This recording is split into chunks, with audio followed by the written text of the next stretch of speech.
Testing, okay. Are we ready? Yes. Okay, thank you. All right, we'll start with roll call, please. Cam Paul, Here. Bob Hutchinson, Jan McGregor Flar, Here. Tom Moses, Here. Andy Palmer, Here. Jamal Perkins, Here. Davis Pekulski, Here. Bob Reynolds, I think is in Colorado, and Wentz is absent. Okay, I got everybody. And guess, Anna Masucci. We'll start with our Pledge of Allegiance, please. I pledge allegiance to the flag of the United States of America and to the republic for which it stands, one nation, under God, indivisible, with liberty and justice for all. Thank you. Motion to open the September 21st, 2022 Hamburg, New York IDA Board of Directors meeting at 7:34 a.m. Thank you, Mayor. Second. Thank you, Janet. All in favor? Meeting is open. The first item on the agenda are the minutes from our last meeting in August. Does anyone have any questions or comments, or could I have a motion, please, from the August 17th minutes? Thank you, Kamal. Thank you, Andy. All in favor? Opposed? Carried.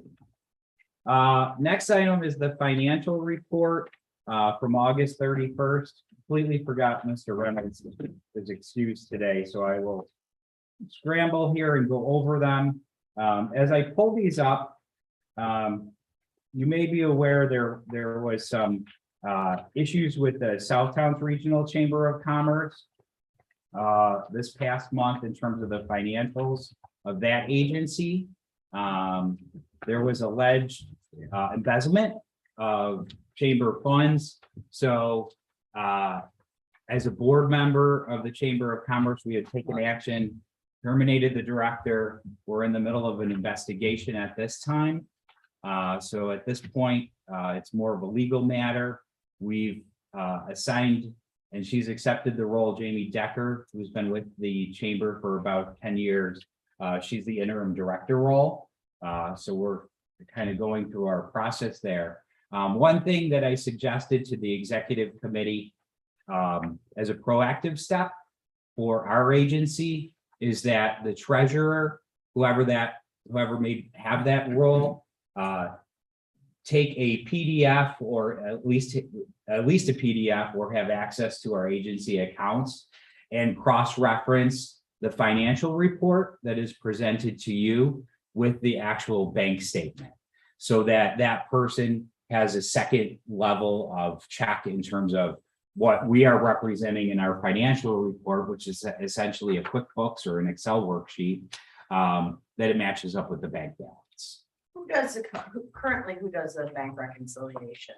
Mary? Mary does the bank recs. And who are signers on the account? The signers on the account are me as director, Bob Hutchison as chair, and also Pat Shea as the CFO of the agency. So we do have multiple signers, so there are controls.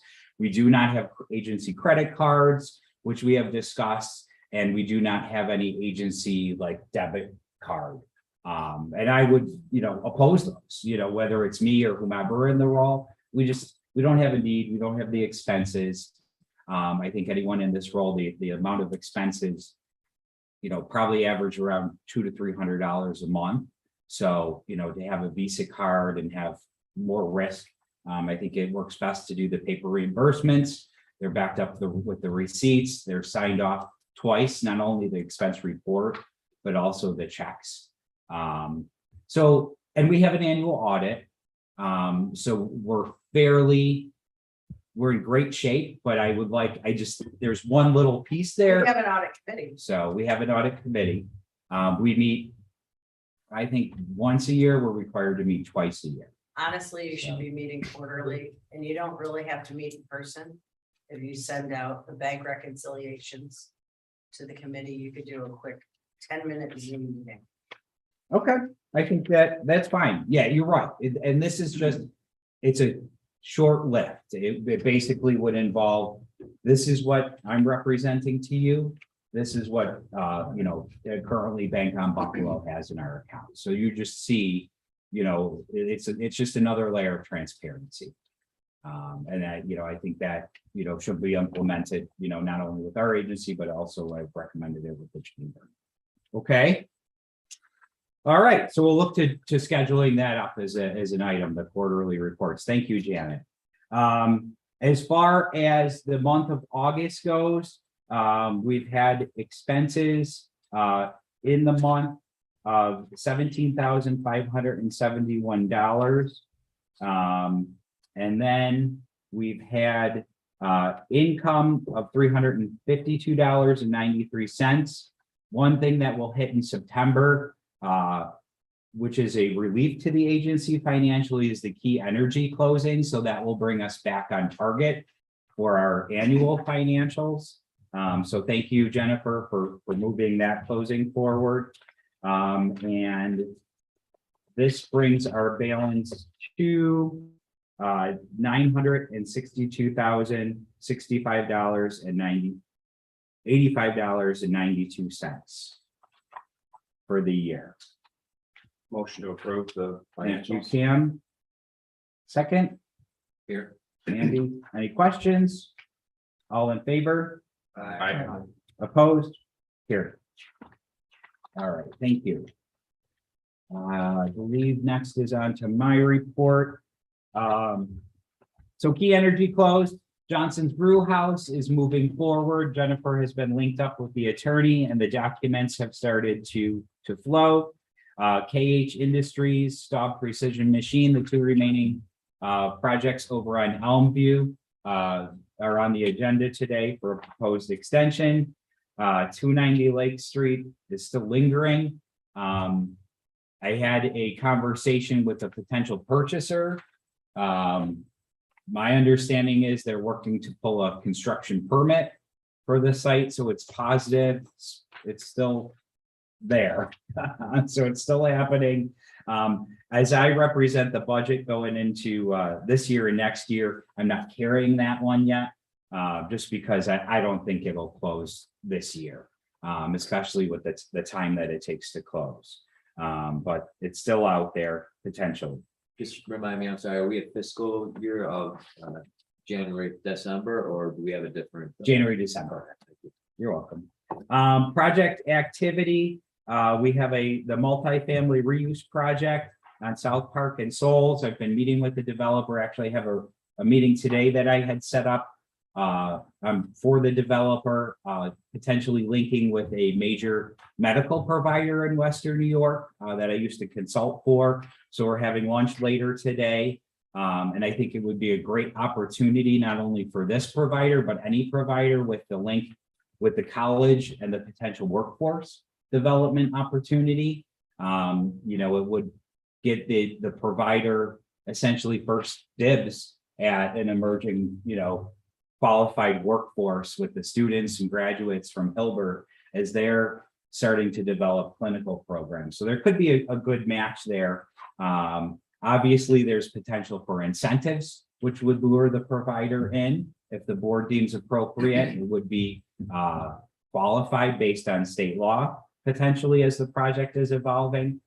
So we'll see where that goes. That would really drive some substantial employment at that site, which would be great, and also offer a clinical resource for Hamburg, which we don't have a lot of clinical medical, specifically in kind of the pickle barrel in the town. You approved that Charmer project, Charmer Family Medicine in Lakeview, but we're kind of lacking, and we noticed that when in Orchard Park when the Mercy Ambulatory Center closed. There's certainly a deficit in the South towns.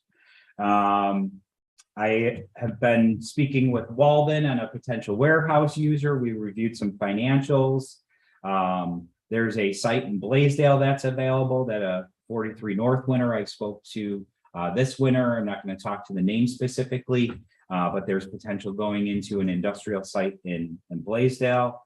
This is not the existing one. This would be a new one. We already have one. Not, I know, I was like, We'll take another. so certainly. More the merrier. The CARES Act, I'm kind of skipping around a little bit, just highlighting the main items. We have 7 businesses approved now, so we got 7 projects in the pipeline. So this is the grant program between $10,000 and $50,000. So we have essentially $378,000 granted. We have $22,000 and maybe some potentially more available. We've done 3 new projects in the past month, so that's been busy. And we're nearing the end of that program, which is great, except for the back end wrap up, kind of the back end closeout, financial closeout. September 28th is our joint event with the chamber, the commercial real estate presentation. We have about 50 attendees at this point. If you haven't RSVP'd yet, please let Mary or I know. And the next meeting is October 19th. I did have some progress with a SBA employee, Jennifer Tallarico, on the SBA Hub Zone program, which was discussed in August, not September. Right now, I am working with area businesses to query the amount of government contracts that they may currently engage in or may be able to engage in if this would be deemed a hub zone.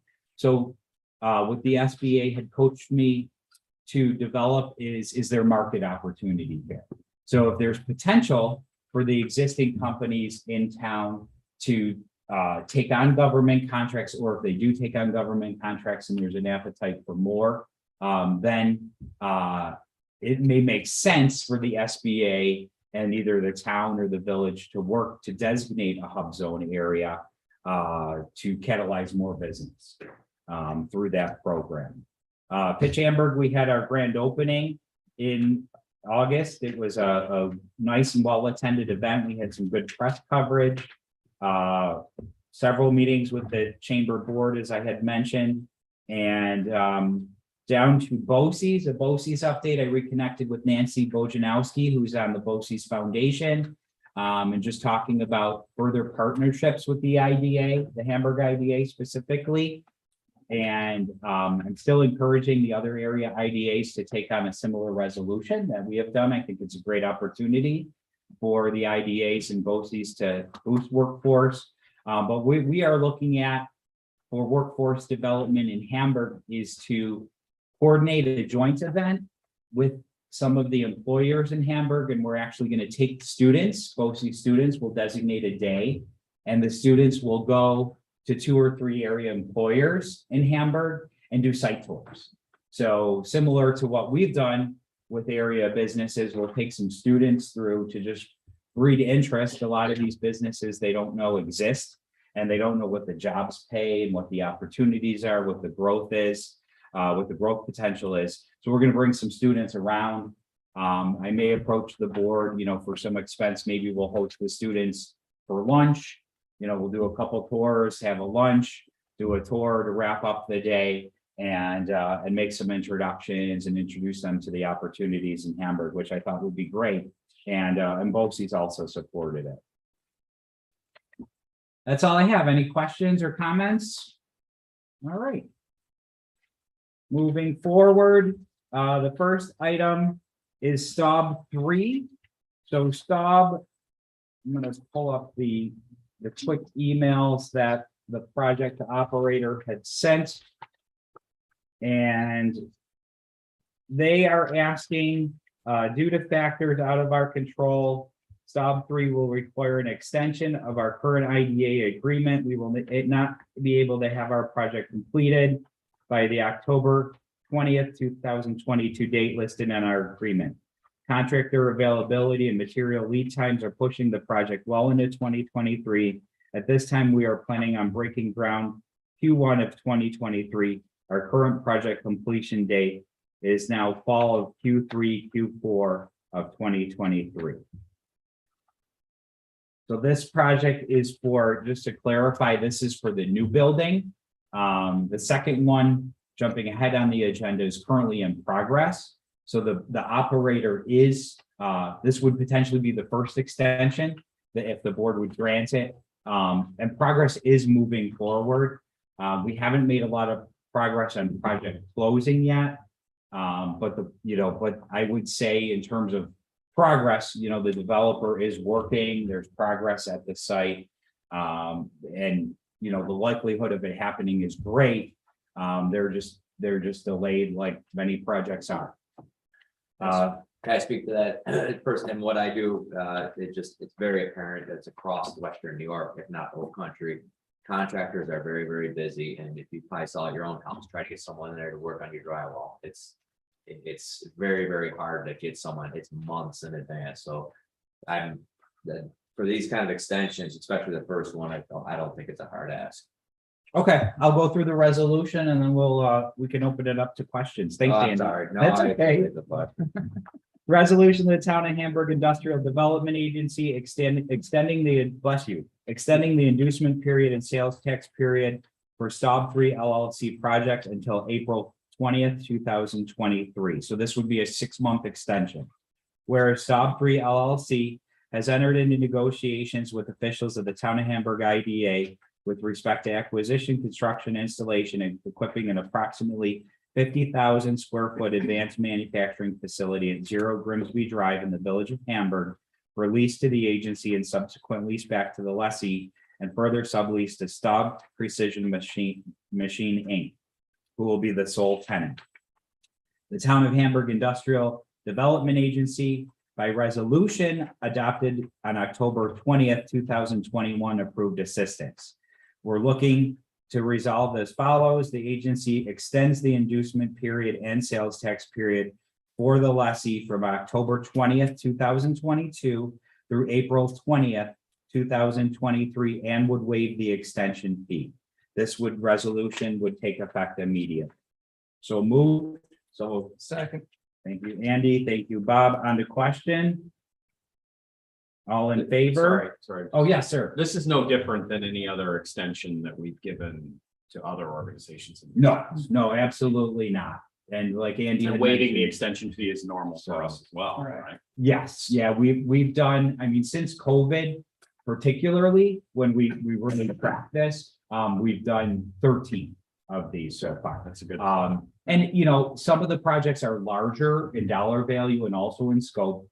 So we've granted, I think, 3 extensions. I think the Oaks, we've granted 3 6-month extensions. So it's fairly commonplace. I do encourage the board's current trend to do 6 months, where we can have accountability in terms of the project operator. We know what's going on. So it's not like we're granting them 2 years and the project can languish. We're staying on top of it. The progress is happening. They're hiring at the site. There's activity there. So, that's what I would say for this one particularly, and more broadly, it's an example of, unfortunately, of what we have had to do. What is the waived extension fee? How much is that? The extension fee would be, it's 25% of, it's 25 basis points of the 1% fee. So I want to say this was a $20 million project, so it could be, This one was a 7.5. oh, 7, no, not for the new bill. This is the new bill. I don't think it was that cheap. I think it's 7. Okay. So let's just talk theoretically. Theoretically, if it was a $20 million project, it would be 20,000 would be our agency. 200,000 would be our agency fee. So the extension fee would be $50,000. How other IDAs do it is they give the developer, they will say, as they work with the developer to approve the project, they'll say, like, Mr. Perkins, how long will it take you to complete the project? They'll give you 2 years, you might say 2 years or 3 years.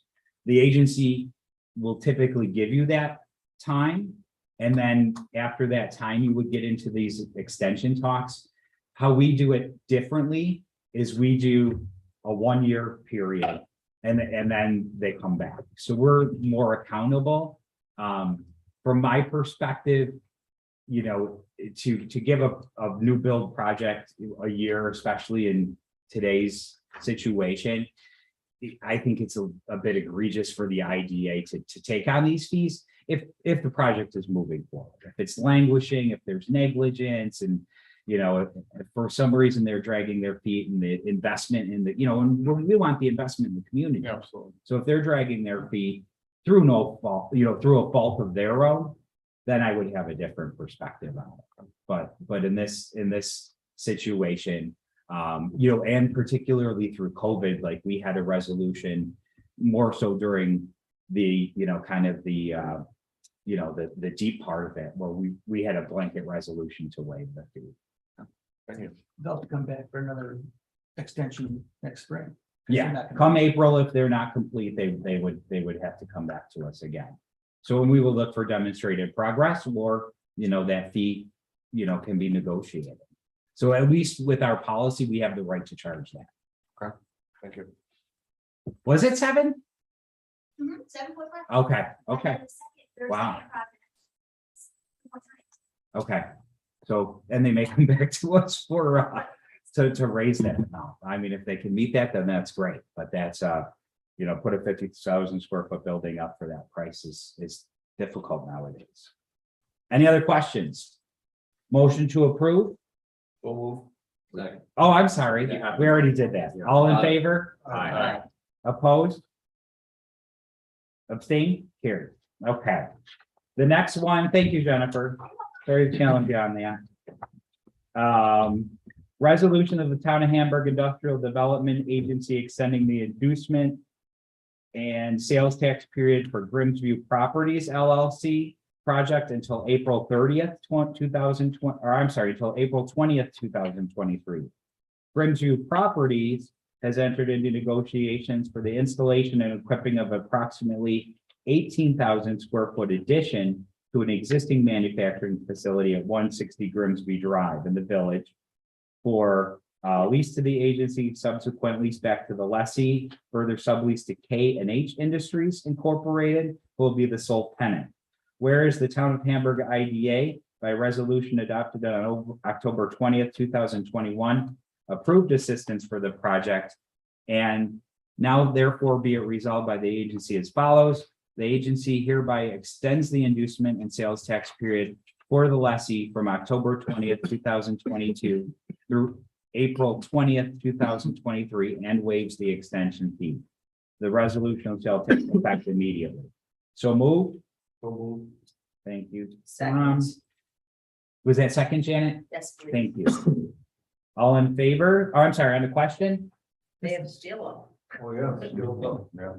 All in favor? They expect this to be completed. There's, quicker than. let me look, because there is a second email up specifically on this. Different time frame than the first. Okay.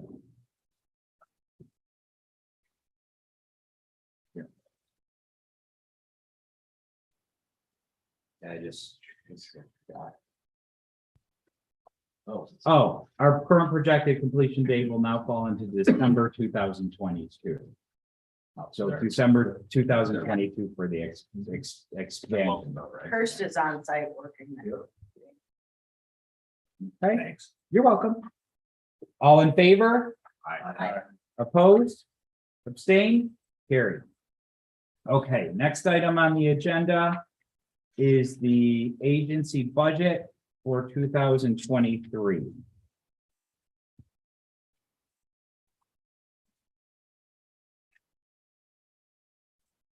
Okay, this budget was reviewed. It's a draft budget, was reviewed by the executive committee in our meeting last week. So this is a revision to the original budget. A couple items to highlight as we roll through this. The 2022 forecast column, as you look through that, this is based upon the potential of KH, the two projects that we just extended, and Johnson's Brew House closing in 2022. I would say Johnson's would be likely KH 50-50. I'm looking at Jennifer. KH doesn't have a mortgage, does not have financing. Okay. So if they line that up in the next 3 or 4 weeks, you could close this year. Okay. And I definitely expect the room house to close this year. Possibly next month. The steel work was going up on Johnson, so that was positive. Yeah. Yes, yes. And we have a mortgage commitment, like there's a lot of elements of funding, I would say, a lot of different sources. So that compounds the complexity of that project. But it is, that is moving forward in terms of, Jennifer is working on it and their closing attorney. The bank financing is moving forward. We're looking at doing a joint closing, which we often do with the financing and the IDA. So that's optimistic. And the other one, if it doesn't, it would then essentially punt into 2023. So it's difficult, it's a judgment call. We may be more so if those don't close, we'd probably finish with a, somewhat of a zero revenue year in 2022. And then a more profitable year in 2023. That's really just a cash flow issue. It's right? I mean, somewhat of a cash flow issue that we're looking at. Which So shouldn't be a large concern for us. shouldn't be a concern. And as we're looking at 2023, it's based on potential projects in the pipeline. In my director report, we talked about some substantial project activity. So while that 300,000 is higher than typical, I think it's a very realistic number. Especially if some of these projects roll over into, the 2 KH roll over. I think that number is fairly achievable and a realistic number in terms of the revenue side. In 2022, the forecast, and then as we roll over into the 2023 proposed. We don't really have a typical income that we would have. I mean. No, I mean, it's. Anything of norm, like an average or so. Oh, we run an average, which I don't have the data on, but last year was an outlier, certainly, because I think we had about 90 million in projects last year. But typically if the town of Hamburg sees 20 to 30 million dollars in IDA qualified projects, that's kind of our baseline. 20 to 30 million is what we've been seeing in terms of investment here generated through the IGA. So then that boils down to, our project fees in the realm of, between, I think typically we've been going about 225, 250. But again, based on the pipeline, I think we've had some projects that have been languishing for a while. And I think thankfully they're starting to move forward. So therefore we'd have a better than typical year in 2023. 20 to 30 million dollars and projects in a town that size of Hamburg is pretty substantial. That's a significant number. Yeah. And I want to keep the bar high, that puts pressure on our agency, that there's interest out there. We need to work with these developers and get these projects to fruition. So, you could commit to 20 million in projects, but I think we can do better than that. And like I said, there's some pent up demand. So it's out there. I think that's a realistic number in terms of, as we talk to the revenue side. And then the other minor things would be, maybe I'm hoping we can squeeze some revenue out of that CARES grant. We put a lot of time and effort into it as an agency. That's something that, if we get $2,500, it probably gives us, in terms of a labor perspective, $15 an hour in terms of, there was a lot of work involved in that. I think the time was there. We had to take advantage of the opportunity for the businesses. We may have taken it a little bit on the chin, but we're a public benefit agency. We did the right thing. So sometimes, it's not about the revenue, and those projects, we'll talk to it. I want to merge with the town board, but the grants have more than doubled the investment in Hamburg, and we'll talk as it comes to the job. So it's not like we've granted $400,000 and got $400,000 of investment. We've gotten, probably when the project is done, about $1 million in investment through the $400,000. So that's good. That's what that's why, we're selective of the projects that come to us through those grants. But a meager amount of revenue, but, we'll take it. Well deserved, harder. Okay. As we continue on the expense side, the employment contracts are up in 2023. So these are essentially budget numbers for the wages Also for bonuses, the bonuses are typically based on the performance, the financial success of the agency. So we'll see how 2022 comes in, how 2023 comes in. So those are our budget numbers held in there. The retirement contributions are a function of the employment contract. So again, those are budget numbers. I am looking to seek healthcare in 2023 potentially. So in lieu of the stipend, there was a stipend in my contract. I am looking and holding an expense in there for healthcare. And then the payroll processing fees have been typically flat through the payroll provider. So we're carrying that same number from 2022. And then the number that has gone up substantially is the employer taxes and insurance. So, I mean, this is what an agency of 1.5 staff sees in terms of employee taxes and insurance. So that can speak to, you know, a company that employs 50 people or 100 people. It's a little bit gut wrenching. If you look back 4 years to what that number was, I think it was like $2,000, $3,000, and it is increased substantially. So that's essentially some cost of doing business here. So that brings us about $20,000 higher from the prior year. It brings us to total expenses in salaries and benefits to $175,772 and change. And like I said, variance due to employee wages, healthcare, and taxes. Going forward, the agency expenses in computers and technology. We've done a lot of purchasing in 2020, 2021 on that side. I've included a plug number, you know, our printers, you know, we might need to buy a printer next year, who knows, you know, but that equipment is getting older. The laptops that Mary and I have, we don't have a lot of equipment. If we have $5,000 worth of agency property, I would say that would be on the high end, but there's a placeholder there for some equipment should we need it. The mileage hopefully will boost as more meetings are opening up in person.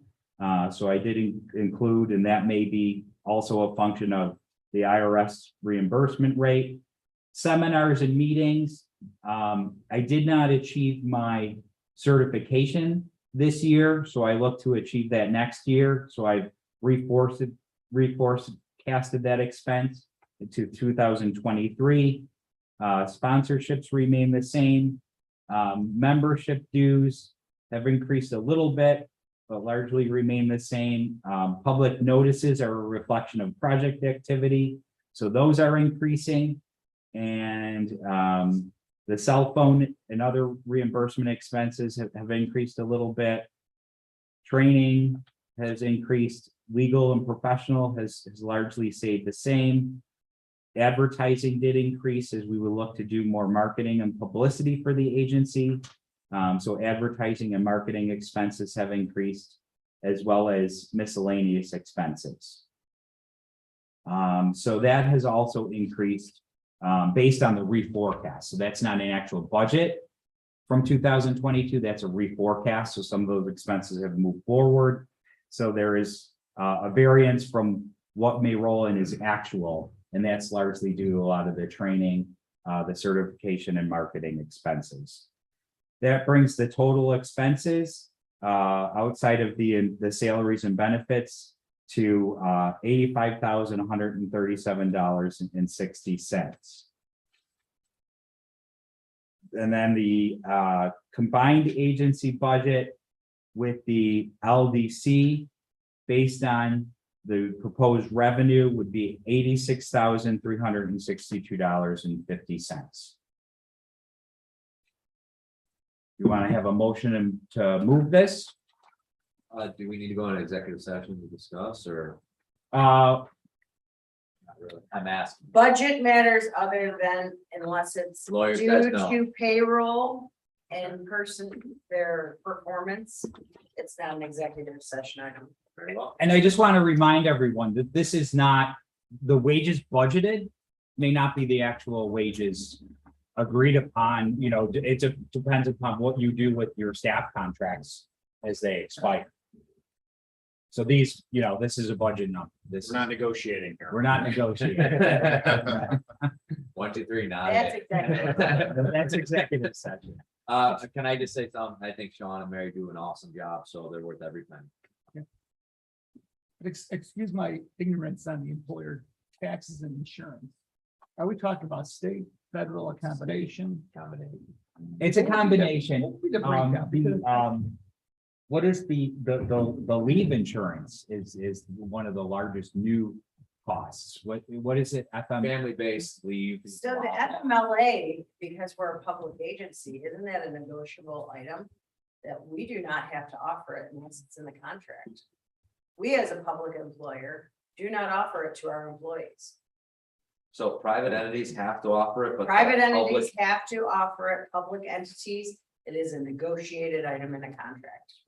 And the reason I bring it up is because, I mean, I look at that in our expense and I see that doesn't make a great business climate, does it, in this state? That's something maybe our local officials should be addressing to help bring some of these costs down, to help us encourage bringing businesses into New York. Now, and with that FMLA law, the employer makes a contribution, but the employees also have to make a contribution. Okay, yeah, we don't, I mean, I know we do not contribute. So I think that I'm gonna have that as an action item. That we look into the requirements from FMLA and if the agency can be relieved of some of that expense. And just report it back to the board before we take action. So moved, did anybody move it? I don't believe so. I would. Pam, second. I'll second. Mel, thank you. Any on to further questions? Other than the FMLA question? All in favor? Aye. Opposed? Carried. The ABO thanks you because they look to have that in October.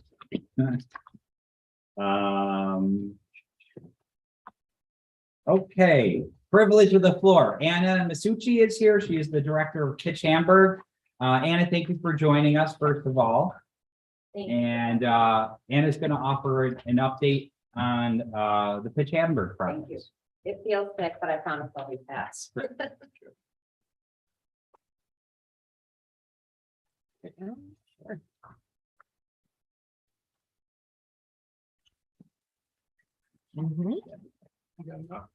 Yep.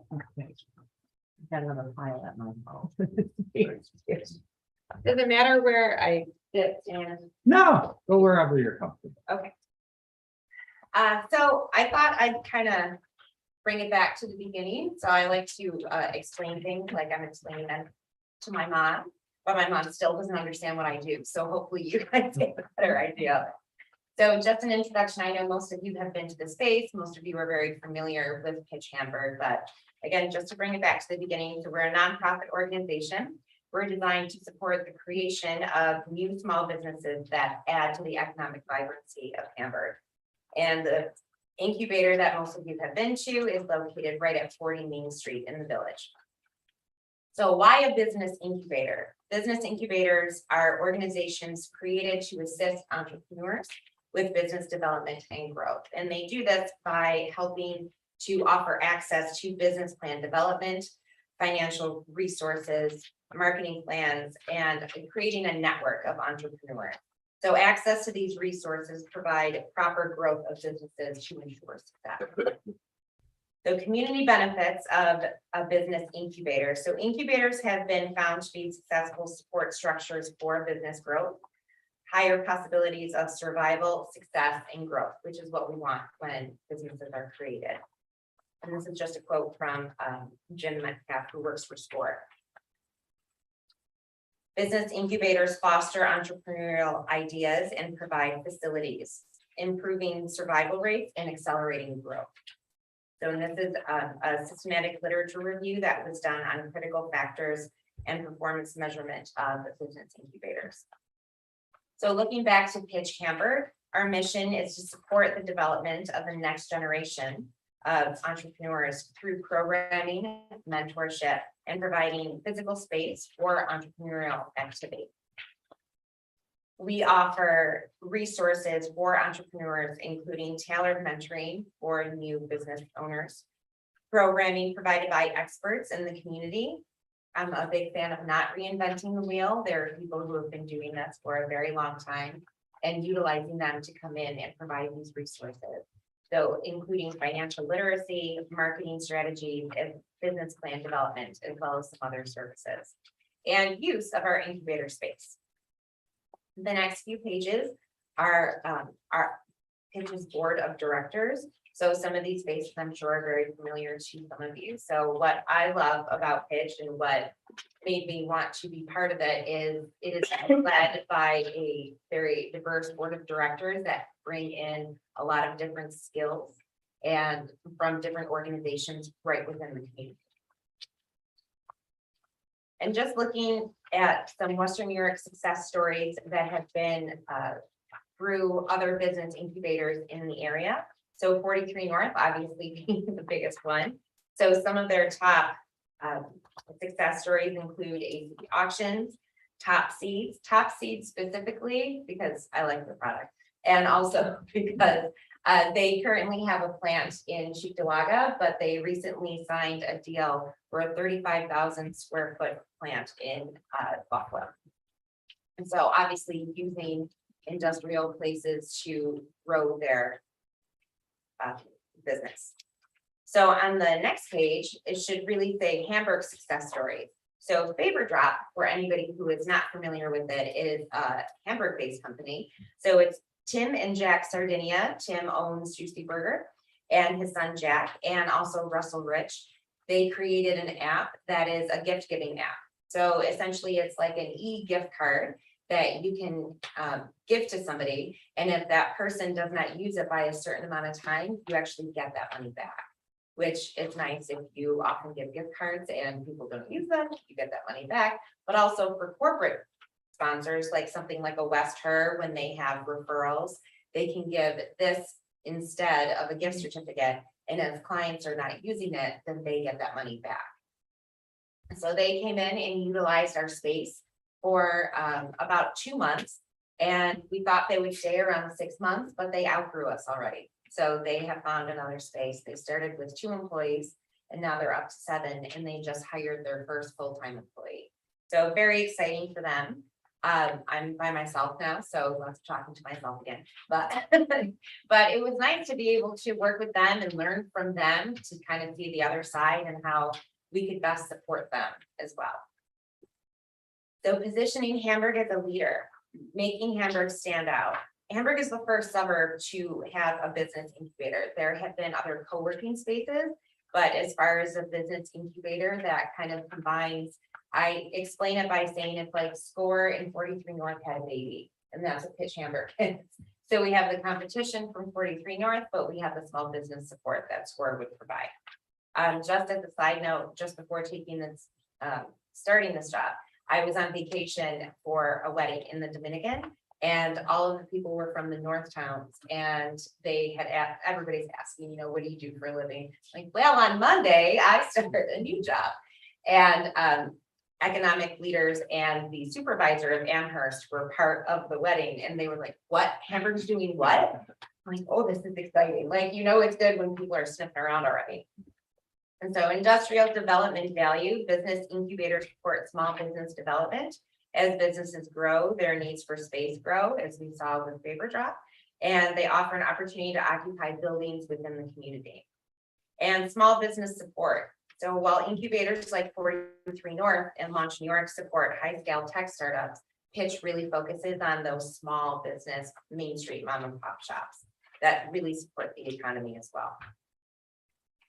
Some progress today, a lot of community support. So we had our first grand opening, and only grand opening, hopefully, a couple of weeks ago, and elected officials, small business owners, so a lot of support within the small business community already. And members of the community came to celebrate the space. We had a great news story on Channel 4. The Sun has done some write-ups, Buffalo Business First has done write-ups, and there was a great write-up in the Buffalo News as well in their next section. New business interest. So just in a few weeks, we opened our application process on our grand opening. And already we have 11 businesses who have applied. And I've had over a dozen conversations with people asking, is this business eligible? This is my idea. Could I apply for Pitch Hamburg? Which all of them have been a big yes. Even at Oktoberfest in the village, I had multiple people coming up to me, telling me about their big business ideas. So it's been a lot of fun. There's a lot of momentum going on, which has been really great. Can you And- remind me when's the competition? I'm sorry. The competition? So our application process goes until October 12th. From there, we'll choose 6 businesses to start our first cohort. So that starts in November and it goes for 6 months. So our pitch competition will happen in the spring of 2023. Also, programming support. I have developed relationships with several business support organizations, including Launch New York, including 43 North, including SCORE, SBA, and as well as lenders in the community. So lots of bank conversations, which has been great, and other community partners to help in program development. So that's really been the focus right now. So once this cohort starts, we can hit the ground running with all of these businesses. And then I talked about the application and the cohort and the pitch event. So I'm all set. Seems like funding must be the first conversation, right? Like, I've got this great idea. How do I get somebody to pay for it? Yes. Yeah. Yes. The, Anna, can you just clarify, like, when you talk to, because we are a little bit different from 43 North, I would say, in terms of Pitch Hamburg, because you bring in selected businesses, and these are people who are willing to commit time, effort, and money into their project. And then you're going to coach them, and then the competition. So can you talk to like what goes on and, once you select that cohort and then the competition? Because I think we're a little Sure. different in that regard. Sure. So once the businesses are selected, we will take a look at what stage of business development they're in. So some of them may have already had an LLC, or maybe it's just an idea. They don't even have a name for the company. So really looking and focusing on what needs there are for each business and focusing the mentorship on that. So pairing them up with specific mentors that can help them to grow their business. The point of the 6 months leading up to the pitch event is to get them to a point where they can be able to pitch their company. So having that growth in between. So whether that's developing their business plan if they don't already have one, or developing their pitch deck, or really giving them a good understanding of what is needed specifically for them to grow that business. Did that answer your question? Okay. And the other question I had, do the businesses have to be, or the people, if they don't have a business, do they have to be located in the town of Hamburg to apply? They don't have to be located in the town of Hamburg, but we do ask that they have a commitment to building their headquarters in the town of Hamburg, within the town. Go ahead, I'm Yeah, done. okay, sorry, just with along that line of questioning, so they have a competition, they win. They make, how long? Because I think we've all seen, and I'm not a naysayer, I think 43 North is awesome. But I don't think many have stayed around. ACB Auctions, the owner just sold and moved down to Florida. So what are we putting in place as part of Pitch Hamburg to, you can't stop that, right? But what can we do to encourage people to stay there for all those payroll taxes that we gotta pay? Yeah.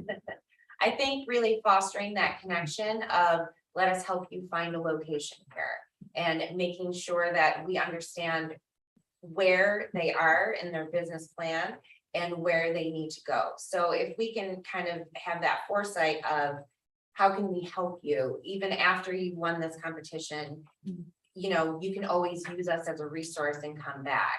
And maybe we can help you do market analysis to see what would fit the business best.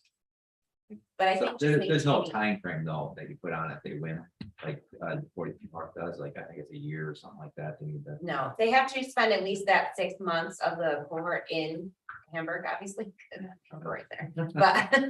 But with the pitch competition and something that I forgot to add, once we do the pitch competition, 3 of those companies will have an opportunity to apply for up to $15,000 in grants. So that's $15,000 over the 3 companies, so up to $5,000 each. So, and they have to use that for the business. So whether that's a piece of equipment, maybe it's a down payment or first month's rent on a space within Hamburg. So whatever they can use that on. But I think really fostering those relationships and letting them know we're always a resource to want them to stay here. Thank you. Sure, Appreciate the update. sure. Thanks for Any having other me. questions? But hopefully they get to a point where they want to come to this organization. Right. You know, I mean, that's, in terms of my interest in cultivating pitch. That's the end game for the IDA.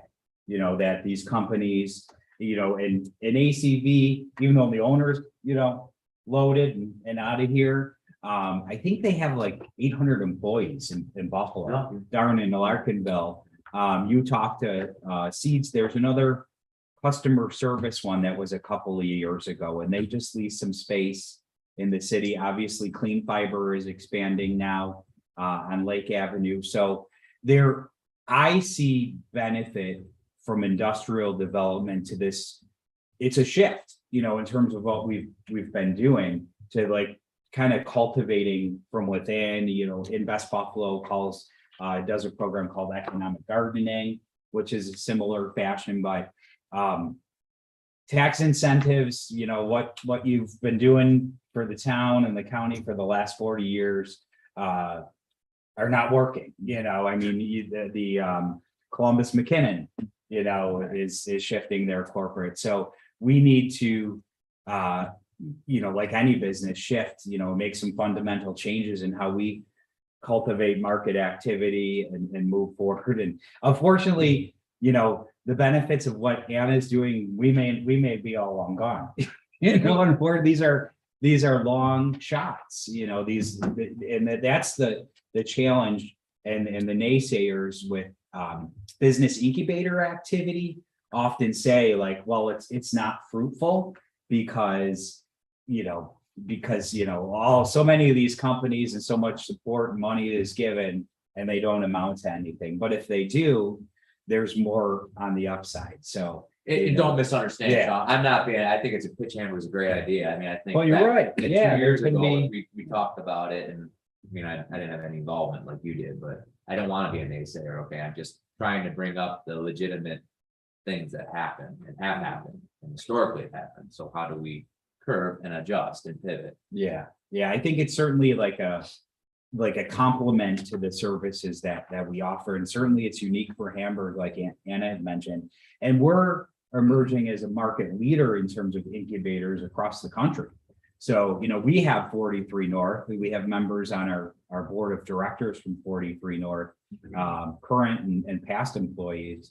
And there's a big emotion and a lot of success in this community in terms of cultivating the startup kind of ecosystem, as they refer to it as. So it's somewhat unique to at least the Northeast part of the United States, what Buffalo has here. And we're drawing some benefits. I mean, Seneca One is largely being reemerged in a fashion, not the residential space, but the office space, commercial space, due to a lot of the activity that 43 North has generated. So it's interesting. It's something that you should definitely monitor, in terms of economic development in our region and what will pit us in advance of the competition, in Syracuse, Rochester, wherever. even if the business moves from Hamburg, but stays in Western New York, it's a win. You have to look at it as being a win for And also- the area. It also creates an ecosystem, right? Because people that are investing, that are making money out of these success stories. And the co-founders and all these other people that continue to reinvest in kind of in the in a local ecosystem, other companies.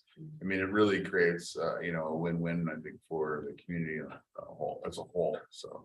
Yeah, to add to that too, one of the original owners of ACB Auctions, his name is Jack Greco.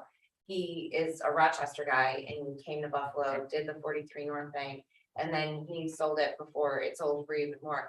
But he has made a commitment to reinvest all of his money into the Buffalo startup system. Yeah. And he has really become this, like, he refers to himself as the Lorax, where he likes to help people.